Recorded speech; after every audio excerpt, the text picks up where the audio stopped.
It's a demonstration of the new nose ring tool. I'm doing some 6.5 150 grain bullets. It cuts an annular groove on the bullet tip. It takes a box of the same lot of bullets, which we assume are more like brothers and sisters. They're all very closely related, and it makes them where they're almost like identical twins on the drag function of the bullet. That means if we shot all the bullets at 3,000 feet a second and they left, and we shot them at a group at 1,000 yards, when they got down there, they're not all going to get down there at the same retained velocity. If you have an ELR 88, you can ascertain the variances in the ballistic coefficient drag spread.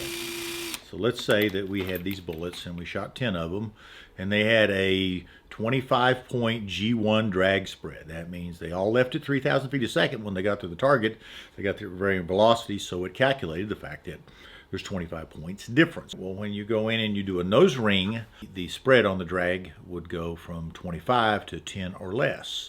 They all got to the target with about the same retained velocity. The group that was this tall for 10 shots is now about this tall for 10 shots. Another offshoot of this is this becomes a more efficient bullet as far as a hunting bullet. Obviously, we're cutting some of the jacket away. So now when you shoot a soft target, the tip of the bullet gets pushed into the lead core, and it's pretty phenomenal the results you get when used as a hunting round. You can use a drill gun, you can use it by hand, you can use it on a drill press, you could use it in a lathe. Here's a 223 loaded round, 308. You can do it with anything. This is adjustable in thousandths inch increments. If you adjust it so that it cuts about 30 thousandths, it's centered on the front of the bullet and on the bearing surface of the bullet.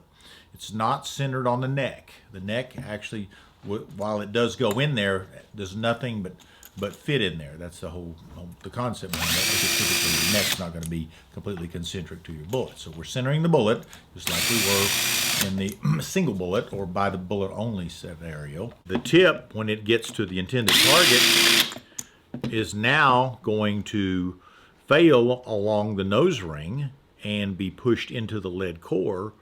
And so this bullet is a very efficient bullet on a soft target.